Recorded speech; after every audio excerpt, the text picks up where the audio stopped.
Heyo! I know. I know it sounds kind of stupid, but it is very real. So, it was a very chill day, and I was hanging out at my friend's house. In total, we were 3 guys. I'll give the other 2 the name of Steve and John.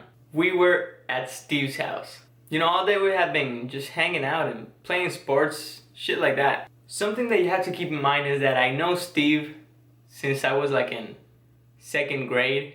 And I know John since I was like in 3rd or 4th grade. And in this very moment, we were like at 11th grade or some shit like that. We were like 17 and close to 18. It's important because after all those years, I was not expecting this to happen. At the end of the day, we were pretty tired.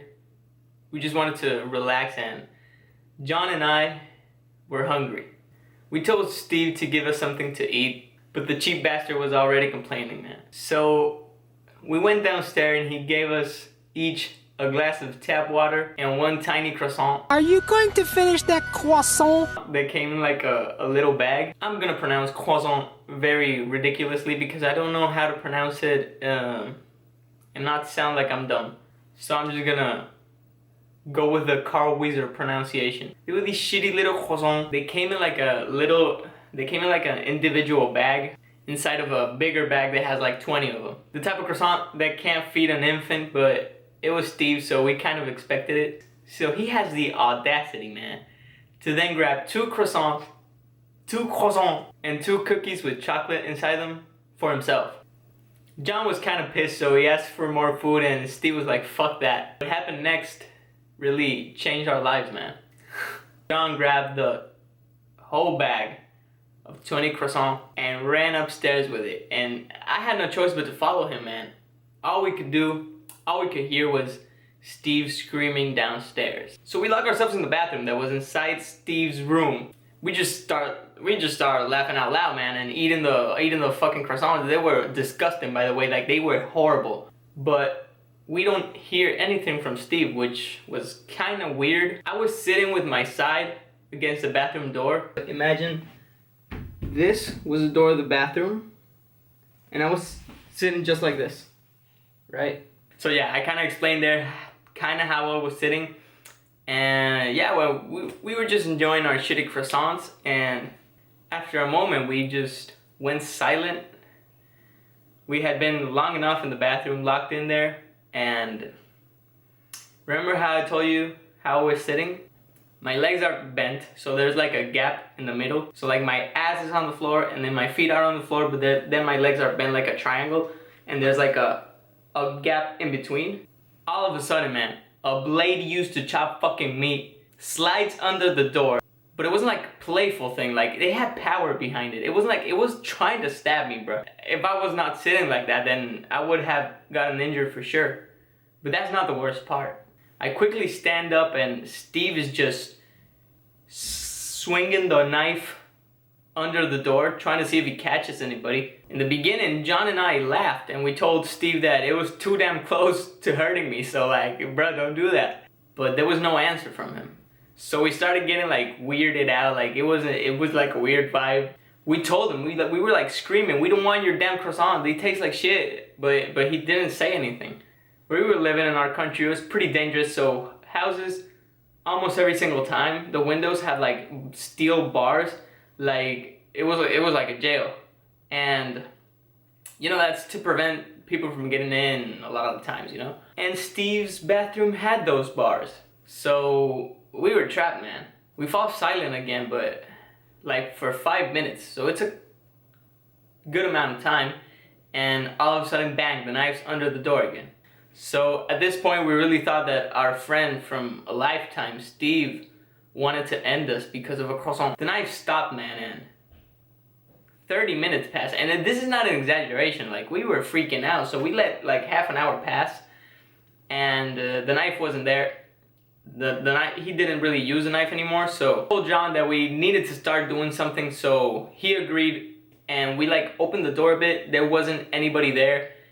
And we started throwing shit from the bathroom, like, dude, stop. And we started throwing his shit, like, responded, we're gonna keep throwing shit. But he didn't say anything.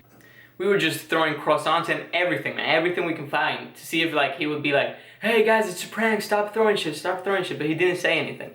I wasn't about to go out and check like that, so we had to make a plan. I'm gonna draw the room for you guys so you can understand what we planned.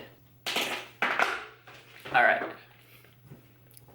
So, see if we focus. Oh, god damn it. Right, so you enter the room through here, right? You enter the room through here. This is the entrance hallway. And down here was a bathroom, but you see like there's like a little hall to the bathroom. That's key. That's key to the story. So, if you get out of the little hallway, you see this in the middle is like a wall, right? And right here there's a closet. So when you come out of the hallway, the closet is like a blind spot. You can't really see it. All you can see is the bed, and you can go to the entrance on the other way. The plan was for John to go out first, and he would like kind of like charge a bit to where the bed was, and I would quickly turn to the hallway when the entrance was and see if it was closed. So if Steve wasn't in the room and we managed to close the room so he wouldn't get in, we could like try to find a tool or something to take down the bars and get out. Maybe jump to the house next door or something, but the plan failed, man. You know, we opened the bathroom door and John goes out first. I have to push him a bit because he's just terrified. I can feel him shaking just by touching his back. We finally get done with that little hallway to get to the bathroom inside his room. And John goes to the middle of the room searching. So what I see is that the door of the entrance is closed. And I tell him, but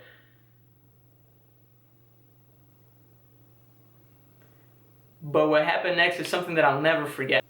Steve jumps out of the closet that I showed you in the layout, but he had to be there for like an hour minimum. So like, you don't think, like, bro, you think he wants to fucking kill you. Who stays in a closet for an hour, dude? Just with a fucking knife. John started like spinning, like his body started spinning, like he was freaking out. He didn't know what to do, man.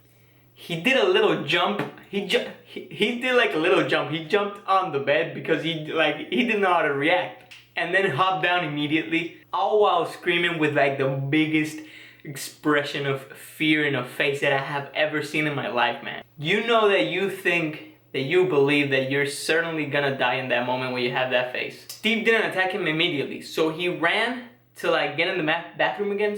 And I've never seen so much fear in a man's eyes before. I was already inside the bathroom and I was like, run, run, because I didn't want to leave him behind. But like, I wasn't gonna risk this dude just getting in the bathroom too, because you know, I gotta live too, man. But he makes it in time and he gets into the bathroom and we close the door, we lock that shit. And Steve finally talks and he's laughing his ass off, but like, he's like in the floor laughing, saying it's all a joke, but we didn't believe him at first. I mean, for a man that stays in a closet for an hour with a knife, you could expect anything out of him. It might have been a trap. We didn't get out of that bathroom. We waited for about half an hour more and Steve got bored and he left. We finally came out and we talked to Steve and he was still laughing because of the face that John put when he was frightened. He started spinning and doing all this jumping and shit. That story I told thousands of times in high school, man. And it was always a banger. But I will always remember it as the day that I almost got stabbed by someone who I considered a brother because of some croissants.